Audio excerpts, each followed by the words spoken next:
গল্পকথার আসরে আপনাদের সকলকেই স্বাগত। আজ আপনাদের জন্য গল্প পকেটমার। গল্পটি লিখেছেন সমরেশ বসু।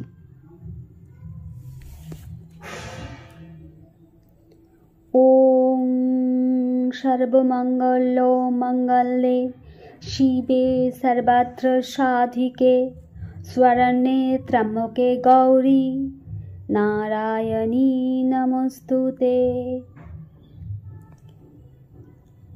আহ্নিক শেষ করিয়া গৌরমোহন সাষ্টাঙ্গে প্রণাম করিলেন। রহিলেন সে অবস্থায় বেশ কিছুক্ষণ। তখনও তাহার কম্পিত ঠোঁটে ও অস্পষ্ট গলায় কোনো প্রার্থনার ধ্বনি শোনা যাইতে লাগিল। প্রণাম সারিয়া যত্নপূর্বক দৈনন্দিন চন্দন চর্চিত গীতা এবং চণ্ডীশালুর কাপড়ে জড়াইয়া তুলিয়া রাখিলেন ঠাকুরের আসনের এক প্রান্তে। বসিয়াছিলেন সেই কোন ভোরে। অন্ধকার থাকিতে গঙ্গা স্নান করিয়া ফিরিবার পথে 5 মন্দিরে শিব প্রণাম করিয়া আসিয়াছেন। তারপর আহ্নিক। এখন বেলা প্রায় 9টা। ইতিমধ্যে মেজ বউ বার কয়েক উঁকি দিয়াছে এবং প্রতিবারে ফিরিয়া গিয়াছে কিঞ্চিত ঠোঁট ফুলাইয়া, মৃদু শব্দে আঁচলের ঝাপটা দিয়া, কিংবা অকারণে ঘরে ঢুকিয়া এটা সেটা নাড়িয়া আর চোখে দেখিয়া গিয়াছে শ্বশুরমশাইয়ের কোনো ভাবান্তর লক্ষ্য করা যায় কিনা। কেননা বিশেষ কার্যোপলক্ষে তাড়াতাড়ির জন্য তাহাকে সান্ধ্য আহ্নিক করিতেও দেখা গিয়াছে। কিন্তু আজ বৃথা। গৌরমোহনের চোখ তখনও অর্ধ নিমীলিত ভাবে এবং ভক্তিতে শান্ত ও গম্ভীর সে চোখের দৃষ্টি। কপাল চন্দন চর্চিত, পরনে একখানি বহু রিপু করা পাতলা গরদ। ধোয়া হইলেও পুরনো গরদের রং দেখিয়া মনে হয় যেন কত ময়লা। মাথার কাঁচা পাকা চুল ছোট করিয়া কাটা, শিখাটি বেশ লম্বা এবং তাহাতে একখানি পুরো গোলঞ্চ ফুল বাঁধা রহিয়াছে। তাহার দেবভক্তির তুলনা নাই। সারা ভাটপাড়ায় তাহার ভক্তিমান ও সৎ বলিয়া খুবই সুনাম। তিনি বলেন, হে নিয়েই তো বেঁচে আছি, আর কি বা আছে, কেই বা আছেন বলো।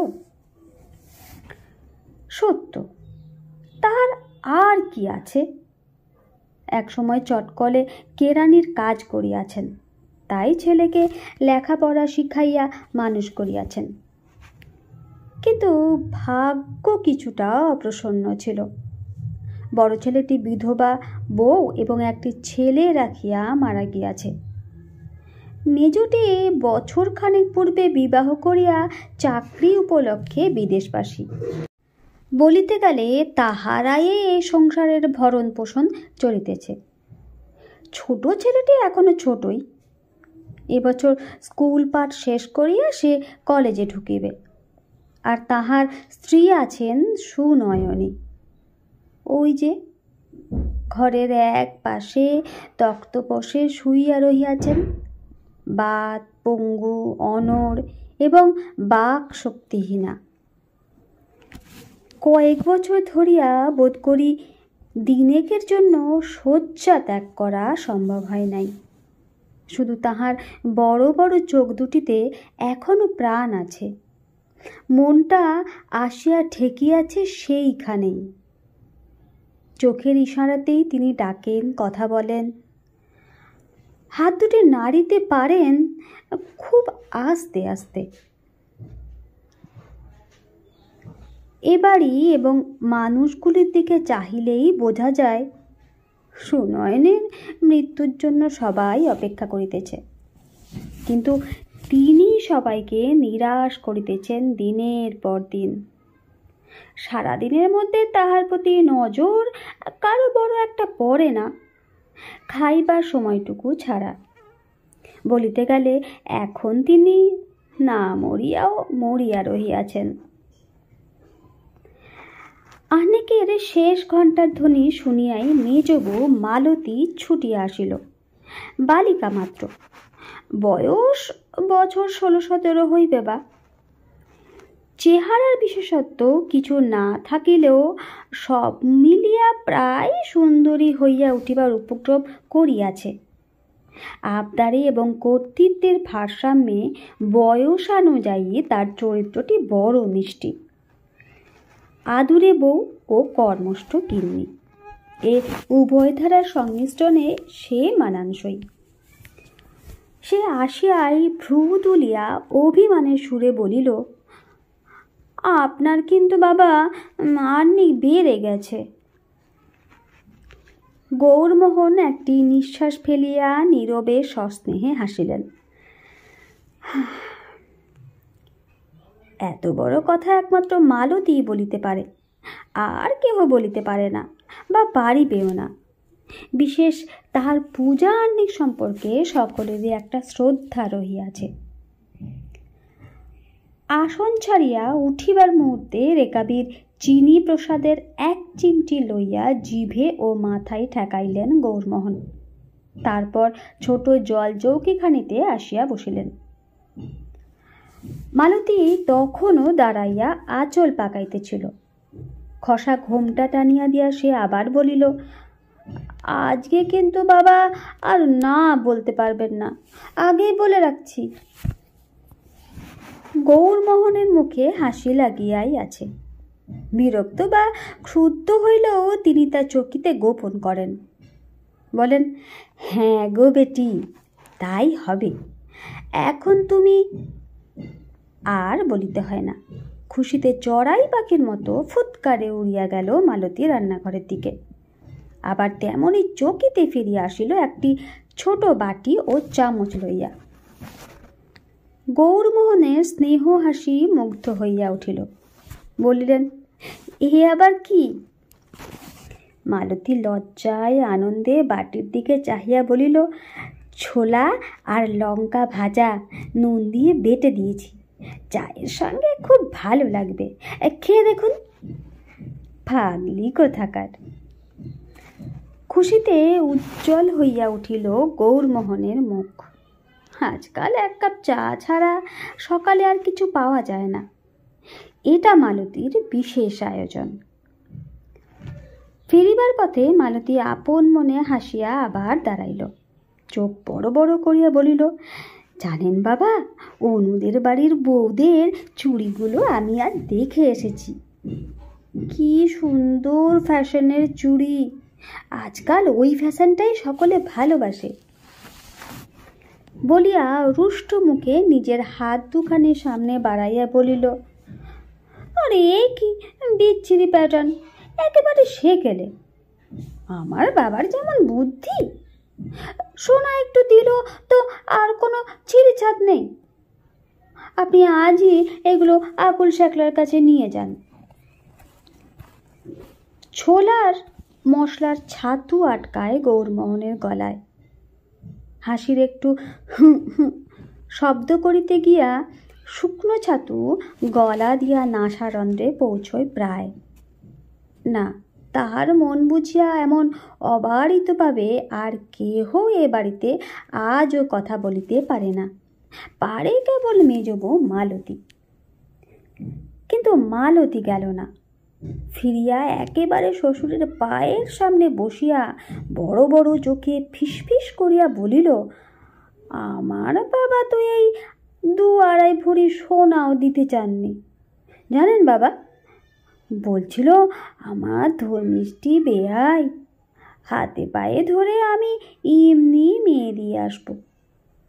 বলিয়া এক মহাগিন্নির মতো ঘোমটা টানিয়া ভ্রু মুচকাইয়া বলিল, আমি বেঁকে বসলুম। বললাম, পাঠাচ্ছ তো এক গরিবের ঘরে, তবু খালি হাতে।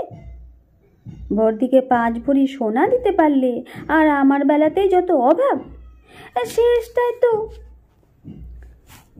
শুনিতে শুনিতে এবার বিরক্ত হইয়া ওঠেন গৌরমোহন, কিন্তু হাসিটি একেবারে দূর হয় না। বলেন, হ্যাঁ গো পাগলি, খুব বুঝেছি, এবার একটু চা দাও তো। ও মা, ভুলেই গেছি বলিয়াই পড়িমড়ি করিয়া ছুটিল মালতী।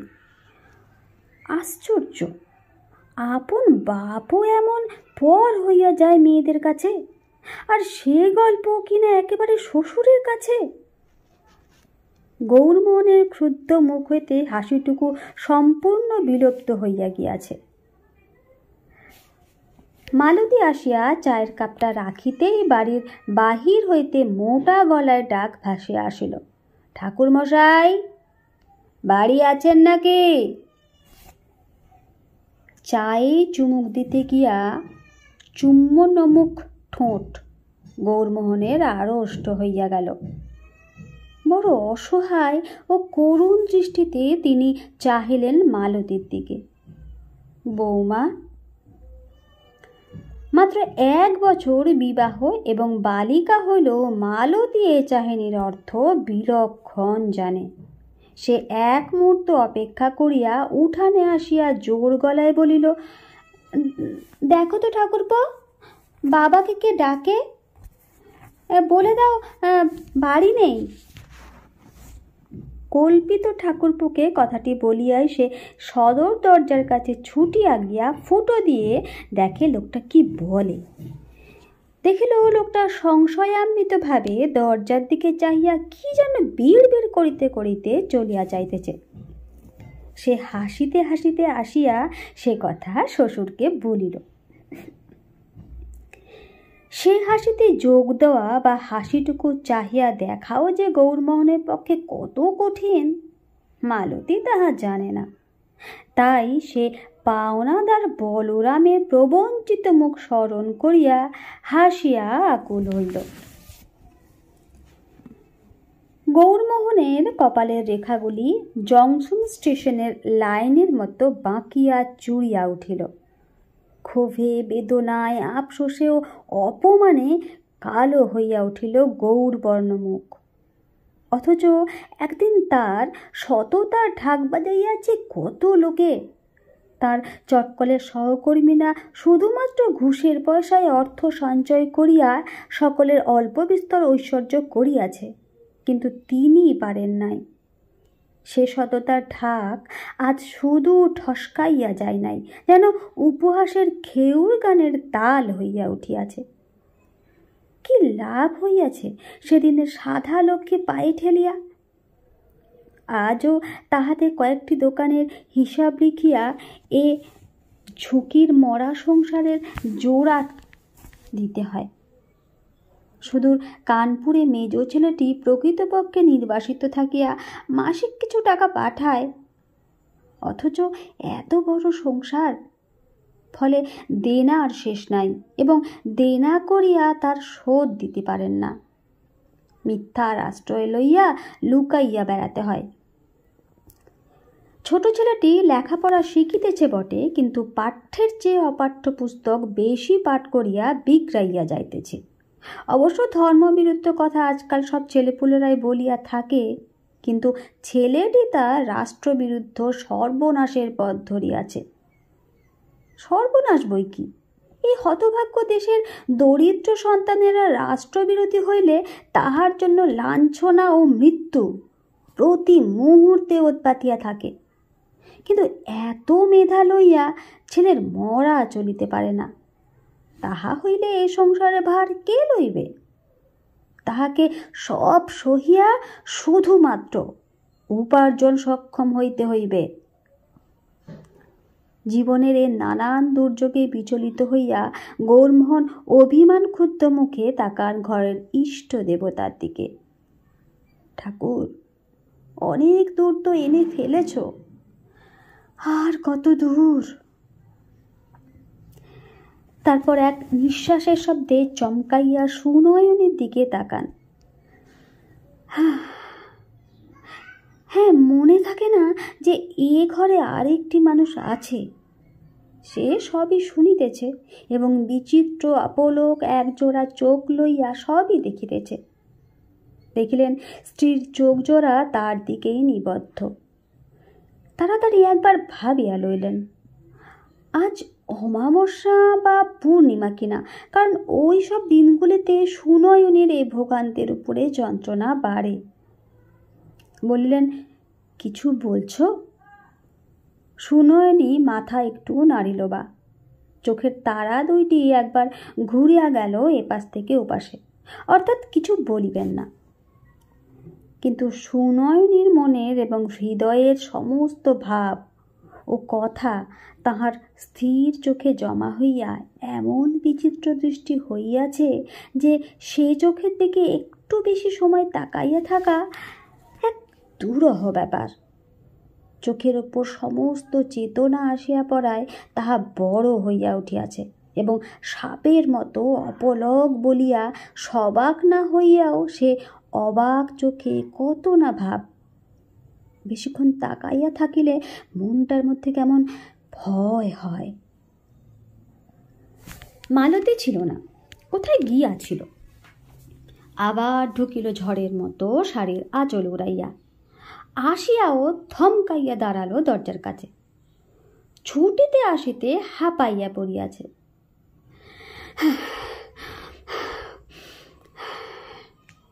তার নাকের পাটা কাঁপিতেছে, দুলিয়া দোলা উঠিতেছে ষোড়শীর বুক, এবং কিসের গোপন লজ্জায় যেন আর চোখে শ্বশুরের দিকে তাকাইতেছে। টেপা ঠোঁটের কোণে সলজ্জ হাসি চমকাইতেছে। হাতে একখানি কিসের বই উকি মারিতেছে তার আঁচল ঢাকা হইতে। নতুন কোনো আবদারের আশঙ্কায় গৌরমোহন হাসিলেন, বলিলেন, ওটা আবার কি বৌমা? এ কথার জন্যই বোধহয় মালতী অপেক্ষা করিতেছিল। তাড়াতাড়ি বইটার একটা পাতা খুলিয়া সে গৌরমোহনের পায়ের কাছে বসিয়া পড়িল। অলঙ্কারের নমুনা চিত্রের একটি বই। তাহার ভিতর হইতে তাহার পছন্দসই নমুনাটি বাহির করিয়া দেখাইয়া বলিল, এই যে বাবা, এই নমুনাটা এরকম তৈরি করতে হবে। অনুদের বই এটা, চেয়ে নিয়ে এলাম। আপনি এ বইটাও নিয়ে যান, নইলে শ্যাকরা কি করতে কি করে বসবে। গৌরমোহনের হাসি মুখ বিরক্তি ও কারুণ্যে বিচিত্র হইয়া উঠিল। একটা অদ্ভুত শব্দ বাহির হইল তার নাকের ভিতর দিয়া। তিনি বার কয়েক হুম হুম হুম হুম হুম করিয়া সব বুঝিয়া মানিয়া লইলেন। কিন্তু ব্যাপারটা মালতীর মনোপুত হইল না। সে এক মুহূর্ত আঙ্গুল কামড়াইয়া কি ভাবিল, পর মুহূর্তে উজ্জ্বল চোখে ছুটিয়া বাহির হইয়া গেল। আবার ফিরিয়া আসিল একটি পেন্সিল লইয়া এবং তাহার নমুনার পাশে একটি ঢেঁড়া কাটিয়া বলিল, দেখুন বাবা, এই দাগ রইল, আবার ভুল করে পুষবেন না যেন। দেখছেন দাগটা? যেন যুদ্ধের পূর্বে সেনাপতিকে রাজা রাজ্যের ম্যাপ দেখাইতেছেন। বিরক্তি হইলেও গৌরমোহন যেন বিরক্ত হন নাই, বরং আর বুঝাইতে হইবে না একটা গোছের করিয়া বলিলেন, দেখেছি গো দেখেছি, তুমি আমাকে আর একটু তামাক খাওয়াও তো। ও মা, ভুলেই গেছি বলিয়া সে তাড়াতাড়ি তার প্রাত্যহিক কোলকে সজ্জা করিয়া আগুনের জন্য রান্নাঘরে গেল। সেখানে বিধবা বড় বউ তার দামাল ছেলেটিকে লইয়া রান্নার কাজে বড় ঝামেলার মধ্যে পড়িয়াছিল। সে অনেকক্ষণ হইতে মালতীর ব্যাপারটা লক্ষ্য করতেছিল, কিন্তু বলিতেছিল না কিছুই। কেবল থাকিয়া থাকিয়া বিদ্রুপের হাসিতে তাহার ঠোঁটের কোণ বাঁকিয়া উঠিতেছিল। মালতীকে দেখিয়া ছেলেটি আসিয়া তাহাকে জাপটাইয়া ধরিল এবং তাহার মায়ের ডাকের অনুসরণ করিয়া বলিয়া উঠিল, মালতী, অয় মালতী, আমার খিদে পেয়েছে, মা দে না। মালতী ব্যস্ত গিন্নির মতো শিশুকে তাড়াতাড়ি আলতো চুম্বনে ভুলাইয়া বলিল, লক্ষ্মী বাবা, আমি এই কাজটা সেরে নিই, তারপর সব দেখছি। চায়ের দিকে ফিরিয়া বলিল, ওকে কিছু খেতে দাও না বর্দি। বর্দি তখন শিলনোড়া লইয়া পড়িয়াছে, মুখ না ফিরাইয়া বলিল, কি আছে যে দেব? এই অভাগা সংসারে কি সকালে 2 পয়সার মুড়িও আসবে যে দেব? একেবারে ভাত হলেই খাবে। তবুও উৎসাহের আতিশয্যে মালতীর মনে হইল না যে ছোলার ছাতু তার অভুক্ত ভাসুরপোকে দেওয়া হয় নাই।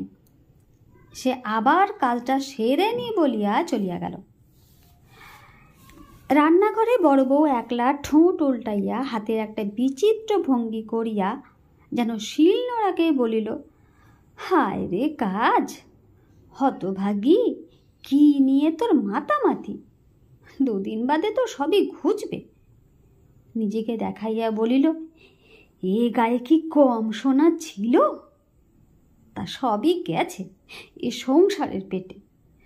যা হারল গর্ত, হাঁ বাবা, এ সংসারের। মালতী তখন শ্বশুরকে তামাক দিয়া বাক্স হইতে তার জড়ানো যে টাকা ছিল তাহা বাহির করিল।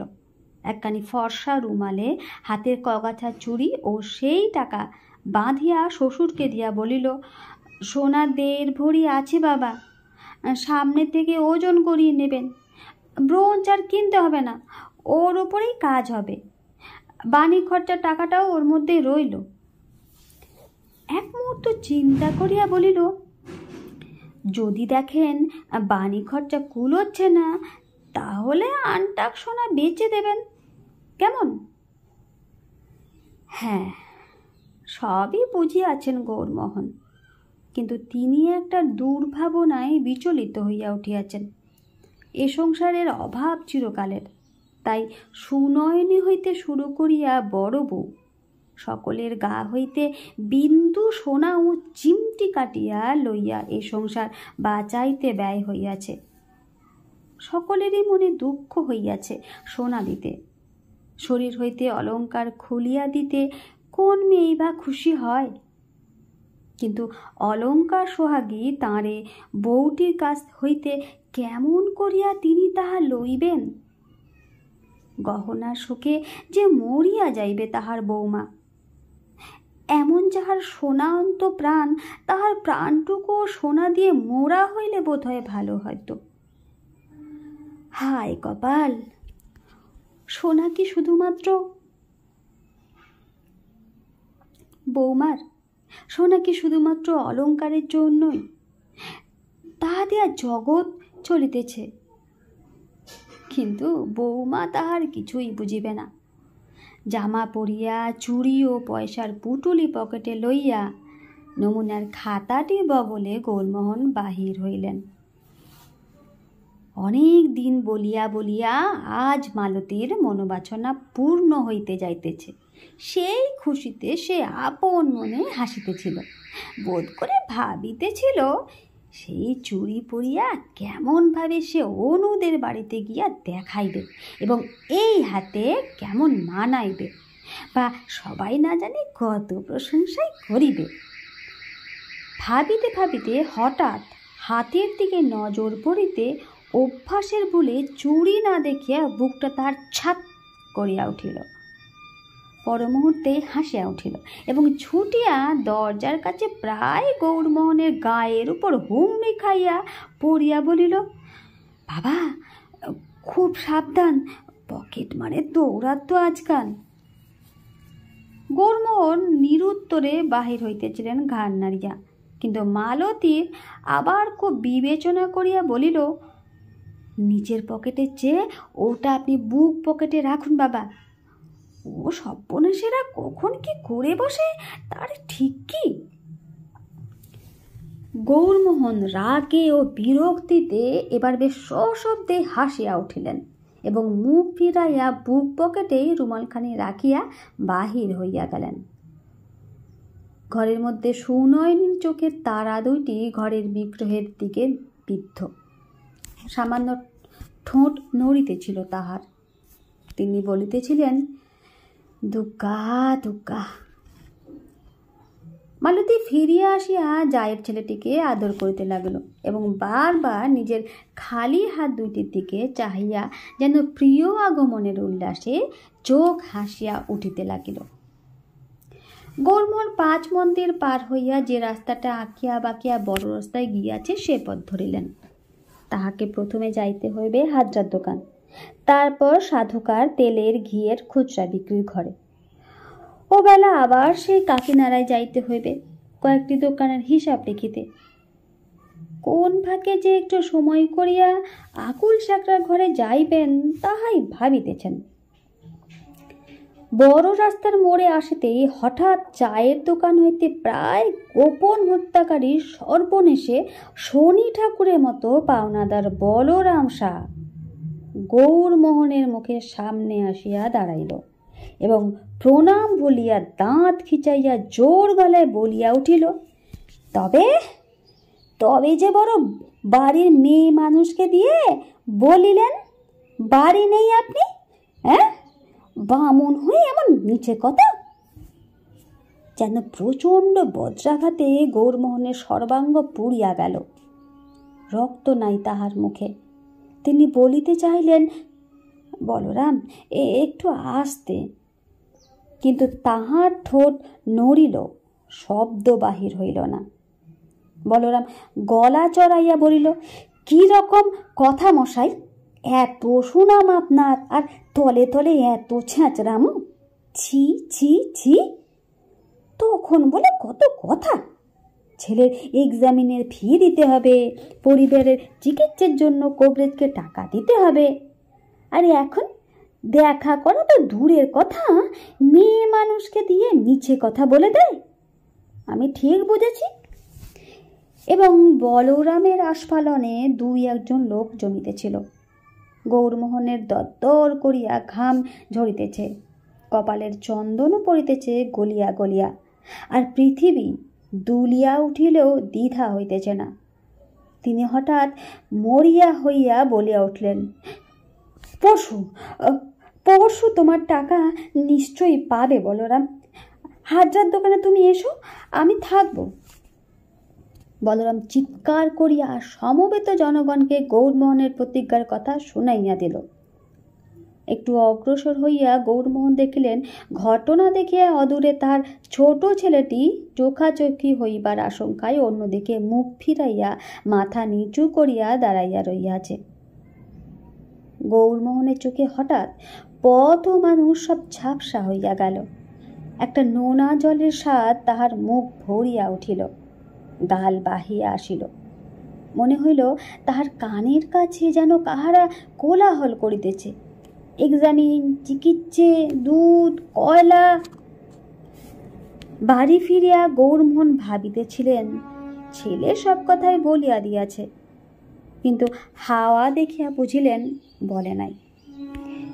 মালতী আসিয়া জানিয়া তৃপ্ত হইল যে চুড়ি ও টাকা স্যাঁকড়ার ঘরে পৌঁছাইয়াছে, বাণী খরচা আর লাগিবে না এবং 4 দিনের মধ্যেই পাওয়া যাইবে। বলিল, দেখুন বাবা, আমার হাতটা কেমন নেড়া নেড়া দেখাচ্ছে। মেয়ে মানুষের গায়ে সোনা না থাকলে কি বিচ্ছিরি দেখায়। তারপর চোখ বড় বড় করিয়া বলিল, সোনা পড়লে নাকি শরীর ভালো থাকে বাবা, হ্যাঁ? গৌরমোহন হাসিতে চেষ্টা করিয়া অন্যমনস্কভাবে সায় দিলেন। 3য় দিনে মালতী বায়না ধরিয়া বসিল, নতুন চুড়ি পরে আমি 2 দিন বাপের বাড়ি ঘুরে আসবো বাবা, যেতে দেবেন তো? গৌরমোহন যেন চুড়ির কথা ভুলিয়াই গিয়াছিলেন। কয়েক মুহূর্তে মালতীর মুখের দিকে তাকিয়া থাকিয়া হঠাৎ বলিলেন, ও আচ্ছা আচ্ছা যেও। পরদিন সন্ধ্যার পর গৌরমোহন মাতালের মতো টলিতে টলিতে বাড়ি ঢুকিলেন এবং হাতের ছড়িটি উঠোনে ফেলিয়া দিয়া একটা শ্বাসরোহী শব্দ করিতে করিতে বসিয়া পড়িলেন মাথায় হাত দিয়া।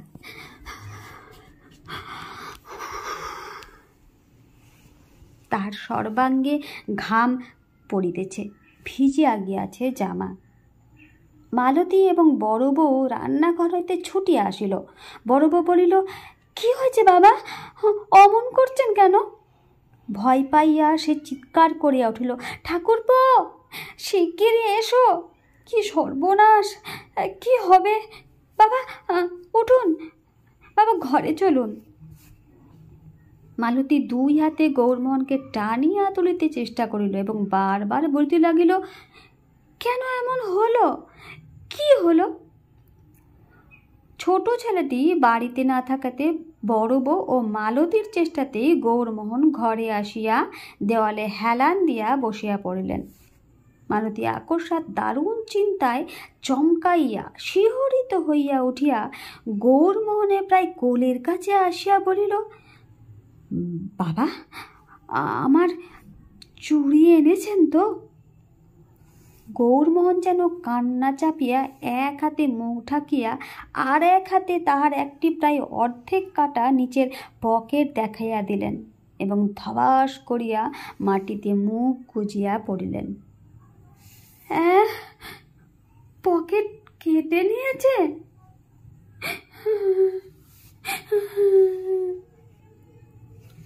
বলিয়া ডুবিয়া উঠিয়া মালতী আছড়াইয়া পড়িল মেঝের ওপর এবং বালিকার মতোই কাঁদিতে লাগিল, আমার চুড়ি নেই, আমার চুড়ি নেই, বাবা দিতে চায়নি, মুখ ফেটে এনেছি গো।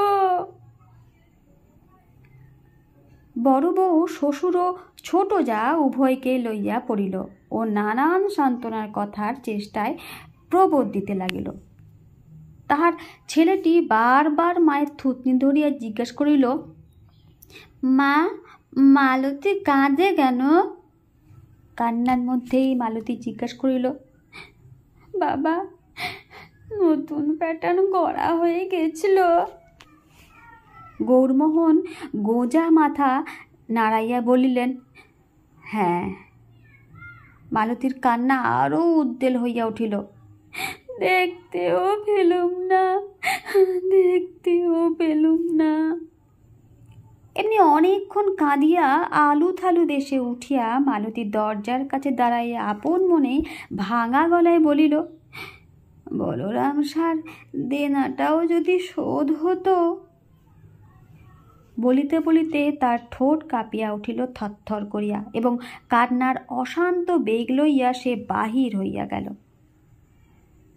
কি বলিলে? বলিয়া হঠাৎ চমকাইয়া গৌরমোহন অপলক চোখে দরজার দিকে চাহিলেন, কিন্তু মালতী তখন চলিয়া গিয়াছে। রাতে আর কাহারও খাওয়া হইল না। বড় বউর অনুনয়েও গৌরমোহন কিছু খাইলেন না, সুনয়নী খাইলেন না ওষুধ। তখন বড় বউ শ্বশুরকে শুইতে অনুরোধ করিয়া মালতীকে লইয়া তাহার শোয়ার ঘরের দরজা বন্ধ করিয়া দিল। ছোট ছেলেটি তখনও বাড়ি ফিরিয়া আসে নাই। গৌরমোহনের চোখ হঠাৎ সুনয়নীর দিকে পড়িতেই তিনি চমকাইয়া উঠিলেন।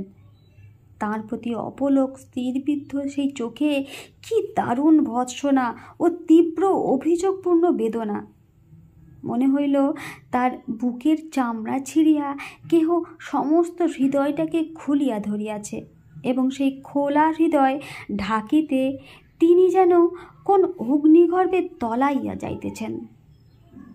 এক মুহূর্ত থমকাইয়া তিনি হঠাৎ সুনয়নীর রুগ্ন গন্ধ বিছানার ধারে গিয়া দুই হাতে তাহার বাদপঙ্গু হাত দুখানি নিজের হাতে লইয়া সিক্ত গলায় ফিসফিস করিয়া কহিলেন, নয়ন, নিজের পকেট কেটে আমি দেনা শোধ করেছি। বৌমার কান্নায় এ বুকের কিছু নেই, কিন্তু তুমি যদি অমন করে চাও। বাকশক্তিহীনা সুনয়নী কোনো রকমে হাত দিয়া গৌরমোহনের মুখখানি তাহার মরিয়া ও না মরা বুকে টানিয়া লইলেন এবং রোগবশত মাথার উপর হাত দুটি কাঁপতে লাগিল। জল গড়াইয়া পড়িতে লাগিল তার স্থির অপলক সাপের মতো চোখ জোড়া হইতে। কিছু বলিতে চাহিলেন, পারিলেন না, কেবল ঠোঁট দুটি নড়িতে লাগিল।